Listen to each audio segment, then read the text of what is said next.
mengingat kematian yang kelima. Ingat, hidup kita pasti berakhir. Bukan soal apa yang akan kita bawa, tetapi pertanyaannya apa yang akan kamu tinggalkan dalam hidup. Kamu meninggalkan apa? Apa tidak ingin gitu meninggalkan karya? Ya. Bikin sesuatu yang monumental dalam hidup buat orang baik. Kalau kita kembali kepada kesadaran murni kembali, nyaris seperti saat kita bayi dulu. Waktu kita datang ke dunia, belum ada program di otak kita. Nyaris semua datang tanpa upaya. Betul? Tidak minta digendong, digendong. Tidak minta susu, dikasih susu. Tidak minta bubur, dikasih bubur. Tidak minta diganti popok, ganti popok. Dulu seperti itu. Ya Allah. Kenapa kita sekarang jadi semua serba upaya? Dibangun upaya dan dihalangi oleh program yang kita inputkan di pikiran kita. Ini sains Bapak Ibu, sains ya, rada gaul sedikit ngajinya, ya. Makanya ngaji dengan saya ada mikirnya kan, pusing kan? Pusing kan?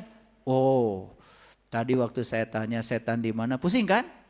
Iya, setelah dijelaskan enggak kan? Dialami sebagai kesempurnaan. Bagi orang yang sudah mencapai peace, damai, apapun sempurna. Itu yang namanya syukur. Tidak mencari yang enggak. Tidak mencari yang tidak ada. Dia menerima semua sebagai kesempurnaan. Tidak terjebak benar salah, baik buruk lagi. Semuanya sudah sempurna. Karena tidak ada pekerjaan Tuhan yang tidak sempurna. Karena Dia Maha Sempurna. Yang kedua, kebahagiaan agung, ketiadaan upaya, dan kemanunggalan. Kondisi non-dualitas, tidak terjebak benar salah baik buruk.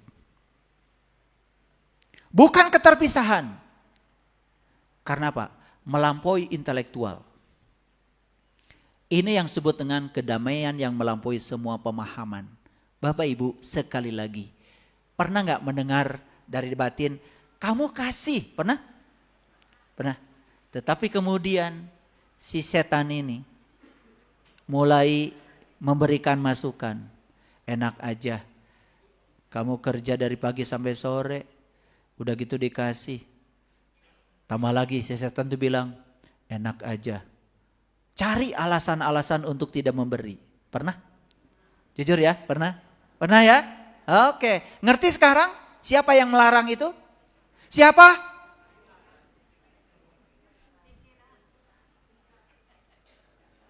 Ngerti ya? Luar biasa ya, si diri palsu ini ya. Oke, sering gak jadi kan berbuat kebaikan? Oke, itu karena belum bisa melampaui pemahaman. Oke, bagaimana kunci-kuncinya? Ini kunci-kunci detailnya. Tapi waktu kita tinggal sedikit lagi. 1, latihan penerimaan. Latih untuk bisa menerima apapun apa adanya. Kenapa? Semua realitas kehidupan itu berubah. Kehidupan itu tidak pasti. Kehidupan itu kompleks. Jangan paksa kehidupan seperti yang pikiran mau. Latihan penerimaan ini adalah kunci. Menerima bukan berarti setuju. Awas. Menerima bukan berarti setuju. Sudah, ada kejadian walaupun tidak setuju, terima dulu. Bahwa kita tidak setuju, nanti diperbaiki pelan-pelan. Jangan dari awal sudah menolak kejadian itu. 2, tingkatkan kemampuan menyikapi segala sesuatu secara rasional. Kita dikasih akal, ya. Daripada menyalahkan, coba belajar memahami. Rasionya hidup. 3, fokus pada hal-hal yang bisa dikendalikan. Pikiran, perasaan, reaksi kita terhadap peristiwa, semua dalam kendali kita. Fokus ke situ. Orang lain, sekalipun itu dekat dengan kita, tidak bisa kita kendalikan. 4, harapan yang terbaik, tapi antisipasi hal yang terburuk. Jadi jangan hanya siap, menyiapkan yang terbaik saja, beri ruang. Seandainya yang terbaik yang kita inginkan itu tidak terjadi, sudah ada ruangnya di sini, kita tidak akan pernah kehilangan kendali. mengingat kematian yang kelima. Ingat, hidup kita pasti berakhir. Bukan soal apa yang akan kita bawa, tetapi pertanyaannya apa yang akan kamu tinggalkan dalam hidup. Kamu meninggalkan apa? Apa tidak ingin gitu meninggalkan karya? Ya. Bikin sesuatu yang monumental dalam hidup buat orang banyak. Masjid ini setelah saya bangun, langsung saya serahkan ke masyarakat. Silakan digunakan buat masyarakat. Waktu mau bangun masjid ini, saya berpikir masjid ini 1000 tahun saya sudah tidak ada, tetap harus ada. Nggak usah nanggung bikinnya. Kasih besi yang bagus. Buat publik jangan nanggung. Jangan perhitungan. Berkahnya luar biasa Bapak Ibu. Bikin yang monumental buat orang banyak. Karena sebaik-baiknya manusia yang berguna bagi manusia lain. Kenapa penerimaan ini penting? Ini menurut David Hawkins. Kalau kita sudah bisa menerima, itu nilainya sudah lumayan. 350. Kenapa? Energi ini bersifat tenang, santai, harmonis, fleksibel, bebas dari perlawanan batin. Menerima itu kita jadi fleksibel. Jadi enak, santai. Nilai kita naik kan dari 200 tuh jadi 350. Hidup ini baik. Aku dan kamu baik. Aku merasa terkoneksi. Jangan kita korbankan persaudaraan dan hubungan cuman karena masalah-masalah yang tidak penting. Apalagi urusan hanya menyangkut finansial.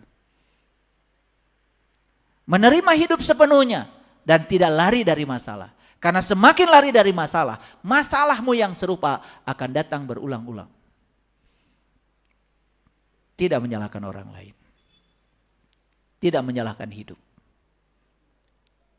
Bisa begini aja, 350. Kenapa tadi segala sesuatu harus rasional? Kita tanya David Hawkins.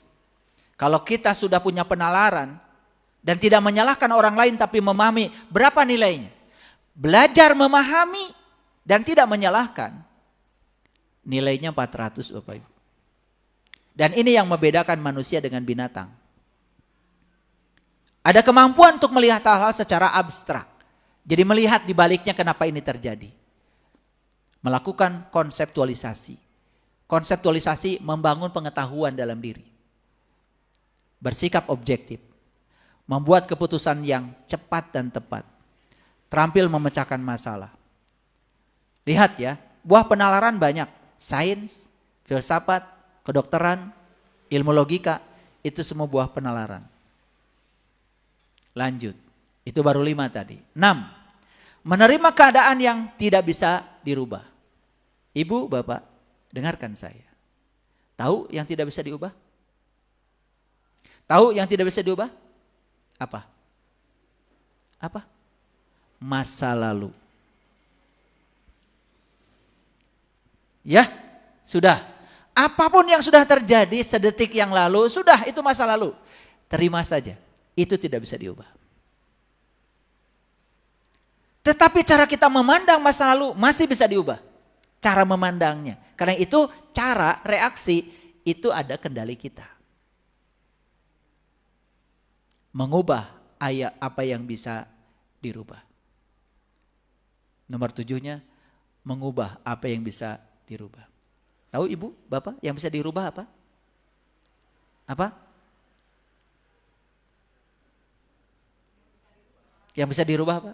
Pikiran kita bisa dirubah? Perasaan kita bisa dirubah? Reaksi kita terhadap sesuatu bisa dirubah? Ubah itu. Kapan mengubahnya? Sekarang. Jangan dikit-dikit besok. Habis ini langsung berubah. Rubah semuanya. Rasakan kedamaian yang datang. Begitu pengendalian diri ini sudah terjadi, ketenangan dan kedamaian hidup datang tanpa diundang. Kok saya sekarang lebih tenang ya, tidur nyenyak.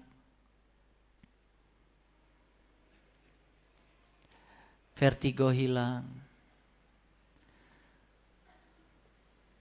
Mual-mual di perut mulai sirna. Saya merasa jauh lebih sehat dan lebih baik. Coba. Surga itu Ibu, Bapak. Ya. Kendalikan emosi negatif. Reaksi kita terhadap situasi yang negatif, kendalikan. Syukuri segala sesuatu yang dimiliki saat ini. Bapak Ibu, saya yakin tidak ada yang tidak kita miliki saat ini. Apapun itu, syukuri. Ya. Ya. Punya kaki walaupun sakit, syukuri. Boga sakit oge. Ini kakinya rematik, syukuri ya, syukuri. Sakit oge boga kene, ya. Paham ya? Ya. Telusuri itu rematik dari mana? Dari pikiran. Jangan gegabah membuat keputusan. Nih saya kasih tahu, Bapak Ibu kalau lagi marah, lagi kesal, jangan buat keputusan. Apalagi lagi berantem dengan pasangan, bikin keputusan, udah itu pasti keputusannya salah. Nanti kalau bikin keputusan, kalau udah tenang, ya. Nanti kalau sudah tenang, ya. Lagi marah, jangan bikin keputusan apa-apa. Kalau udah tenang baru. Ya, enak ya ternyata tenang itu. Betul nggak? Udahlah kita teruskan aja. Kan itu keputusannya. Betul nggak? Iya. Udah tidur lagi bareng-bareng. Bodoh banget.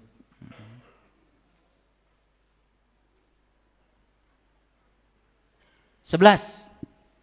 Hindari krisis identitas diri. Lihat saya semuanya. Semua kita ini terlalu sering menjadi orang lain. Lalu kita terasing di rumah kita sendiri. Jadi kita mengalami krisis identitas. Tidak tahu jati diri. Nah itulah pentingnya Bapak Ibu meniti ke dalam diri. Tahu siapa sih saya ini sebenarnya. Itu kuncinya. 12. Kendalikan respon atau reaksi emosional terhadap kenyataan yang terjadi. Kontrol yang kuat. Ingat ya tadi, masih ingat ya cerita restoran? Yang bikin restoran berantakan tadi itu kecoa atau reaksi terhadap kecoa? Sekali lagi. Pintar ya, pintar. Kendalikan respon, reaksi terhadap situasi. Ya, kalau di jalan, dek, nabrak. Udah, gak usah marah dulu, tarik nafas dulu. Dalam-dalam. Ya, sadari. Ya, berantem di jalan hanya bikin macet jalan. Dan tidak akan mengubah mobil yang penyok jadi bagus. Setuju? Udah. Gus, baralik ke imah. Omean ke bengkel. Paham ya? Gitu aja susah. Renungkan tindakan harian dengan jujur. Lihat saya semuanya. Semua tindakan yang kita lakukan setiap hari menimbulkan akibat. Ketika akibat itu datang, direnungkan. Jawab dong, direnungkan. Tah eta. Terus membuat sebab. Akibat dari setiap sebab gak direnungkan. Kalau direnungkan, oh kalau saya gini hasilnya begini. Ya udah saya ubah. Harusnya harian kita itu ngasih sinyal-sinyal untuk perubahan. Cuman kita abaikan. Terlalu sibuk membuat sebab. Dan kita tidak pernah merenungkan sedikit pun akibat dari sebab itu. Coba setiap ada saya ngomong begini, kok suami saya tersinggung ya? Pernah gitu? Pernah atau sering? Tapi besok bikin lagi gak kayak gitu? Pengen nyubit satu sama kalian ya. Itu sudah diajarkan oleh Allah. Kalau kamu mau begini akibatnya begitu. Tapi besok bikin lagi, saya gak ngerti. Karena kita tidak membuat renungan harian. Ini dianggap enteng nih. Gak usah ditulis, gak usah ditulis. Lila. Setiap tindakan kita setiap hari itu selalu menimbulkan akibat, Bapak Ibu. Dan selalu ada akibatnya. Nah, akibatnya itu direnungi. Ini kenapa ini terjadi? Oh, ngomong begini tuh ternyata menimbulkan ketersinggungan. Ya sudah, besok gak ngomong gitu lagi. Kan besoknya pasti berubah. Ya mah hayo yang ngomong gitu. Ini ada yang aneh lagi, ya. Kalian itu dagang dengan model begitu, rugi. Isukan dengan modal, eta modelna sarua gitu. Padahal kemarin sudah diajarkan, modelnya begitu kamu rugi. Cicing heula atuh. Renungi kenapa? Banyak yang konsultasi sama saya. Ceritanya sama. Ayah, saya ini sudah dagang. Ini rugi. Terus modal lagi, rugi lagi. Terus modal lagi, rugi. Numpuk hutang. Tidak ada yang dirubah. Akhirnya saya tanya, kamu tuh usaha cari apa? Nanya dulu saya. Ya cari uang ayah. Buat apa uang? Kalau saya nggak punya uang, nanti saya tidak kebayar cicilan. Dah catat. Kalau saya nggak punya uang, anak saya nggak sekolah. Catat. Kalau saya nggak punya uang, saya tidak bisa beli rumah. Catat. Kalau saya nggak punya uang, saya nggak bisa makan. Catat. Udah ngomongnya. Kamu itu ternyata usahanya digerakkan oleh rasa takut. Takut kekurangan. Makanya kamu menarik semua ketakutan-ketakutan baru. Itu menurut hukum tarik-menarik. Like attracts like. Yang serupa menarik yang serupa. Ngerti sekarang masalahnya? Oh, masalahnya saya. Kamu. Memangnya saya? Kamu. Bukan kita. Lalu solusinya gimana? Kan udah dikasih sama Allah lewat Rasulnya. Innamal a'malu biniat. Amal tergantung pada niat. Coba atuh usaha teh. Diniatkan. Saya jualan nasi. Ingin melayani orang-orang yang butuh makanan enak. Karena saya oleh Allah dikasih keahlian meramu resep yang enak. Ingin menjadi kepanjangan tangan Allah. Menyampaikan cinta kasih Allah untuk menjamin orang-orang yang perlu makanan enak terlayani. Apakah dengan niat seperti itu kita tidak dapat uang?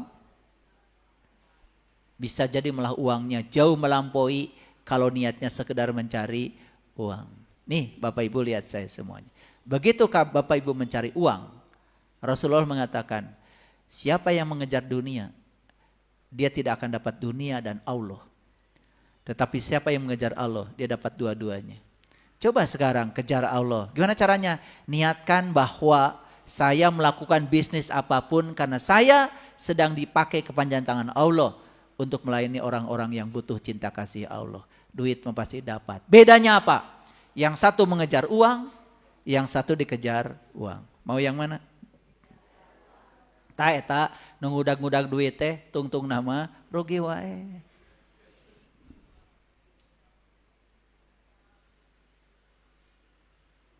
Coba petani mau tanam padi. Ajak ngobrol dulu atuh tah pare teh nu rek dipelakeun teh. Padi, satu butir pun saya tidak bisa membuat. Kamu luar biasa. Anugerah dari semesta buat aku. Sekarang akan aku tanam. Bahagiakan ya banyak orang. Tumbuh yang bagus. Ajak bicara. Tanam. Saya menanam kamu bukan semata-mata saya ingin uang. Karena saya ditakdirkan oleh semesta lahir ke dunia ini untuk menjadi petani. Saya percaya profesi saya sebagai petani ini adalah jalan hidup saya dari Allah. Jalan hidup saya supaya saya bisa pulang kepada Allah. Hidup saya menjadi berarti menjadi petani ini. Saya melayani orang-orang yang butuh layanan beras murah dan enak. Lebih besar niatnya ketimbang sekedar ingin uang. Saksikan saya. Berasnya akan tumbuh besar. Hasilnya juga uang datang. Tidak mengejar uang, tapi uang mengejar kita. Itu namanya dirindukan uang. Nah, coba perhatikan. Nih yang bisnis gagal terus, coba perhatikan. Apalagi banyak bohong, membohongi orang supaya kita untung. Itu sudah menempatkan uang di atas Tuhan. Nilai-nilai kebenaran yang ada dalam diri dihianati. pasti kalian akan mendapatkan akibatnya. Akibatnya seret terus. Rezeki susah datang, uang tidak rindu untuk datang. Sekali-kali datang perginya cepat. Giliran butuh sesuatu akhirnya pinjam. Ada yang salah hidup kita. Harusnya tidak begitu. Saya kasih tahu ya. Begitu kita sudah bisa mengendalikan diri kita, apa yang luar biasa dari sini? Bukan sekedar hidup kita menjadi tenang dan damai, lebih dari itu. Semua yang di luar diri kita yang tidak bisa dikendalikan menjadi terkendali. Ya, siap merenungkan tindakan harian?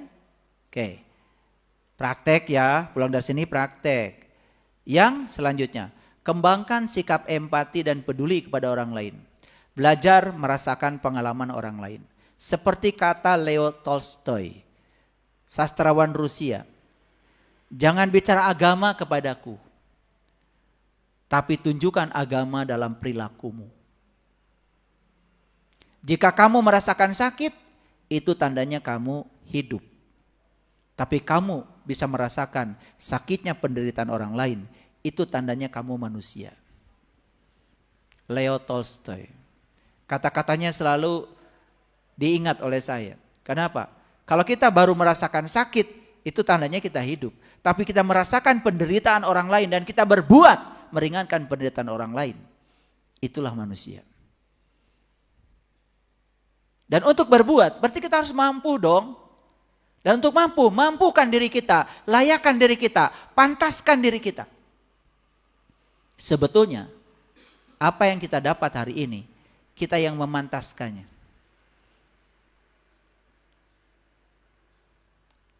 Sering saya mendengarkan ucapan-ucapan, saya ini orang kecil, saya ini orang susah, saya ini sengsara, itu doa. Bahkan di antara kita mungkin ada yang pernah mengucapkan kalimat-kalimat itu secara tidak sengaja. Atau ingin mendapatkan belas kasihan dari orang lain. Ingat, pikiranmu, perasaanmu dan kata-katamu adalah doa yang sebenar. Dan yang terakhir, fokus pada hal-hal yang bermakna. Sekiranya yang dibicarakan itu hanya sesuatu yang menguras energi kita, udah tinggalkan. Lebih bagus diam. Ya, saya bicara itu kalau di sini aja. Kalau di rumah bagian istri saya. Itu istri saya. Di rumah saya nggak pernah ceramah lagi. Bagian Bunda Tati aja di rumah. Karena saya udah selesai di sini udah. Udah lebih dari 6.000 kata. Jadi saya udah sehat. Di rumah tinggal Bunda Tati ya karena masih butuh 26.000 kata sehari. Jadi bagian istri saya. Itu kan enak kalau bagi tugas ya. Saya bagian bicara di luar, Bunda Tati bagian di rumah. Di rumah saya mendengar aja. Karena ternyata perempuan tuh kalau didengar itu sudah solusi. Saya jarang, silakan tanya tuh saksinya. Ada Bunda Tati di rumah. Jadi di rumah bagian anak saya, istri saya yang bicara. Saya diam aja di rumah. Karena sudah selesai saya di sini. Udah sehat saya bicara gini aja. Ya. Jadi kalian nih yang sebelah sini ya. Coba cari tempat di luar untuk bicara ya. Supaya kalian pulang ke rumah udah tinggal istri ya. Istri kita perlu bicara 26.000 kata sehari ya. Kalau enggak nanti bahaya itu, bisa stres. Ya. Udah di rumah kalian enggak usah bicara lagi. Ya. Paham ya? Udah teriak-teriak di kolam di mana gitu ya. Bapak Ibu senang sekali. Ya, judul kita udah tersampaikan. Pengendalian diri adalah kunci ya ketenangan hidup dan kebahagiaan hidup. Silakan dipraktekkan, saya jamin. Dengan praktek yang semacam ini dalam kehidup, kita bisa merasakan perubahan kehidupan kita menjadi jauh lebih baik. Ya. Terima kasih. Assalamualaikum warahmatullahi wabarakatuh.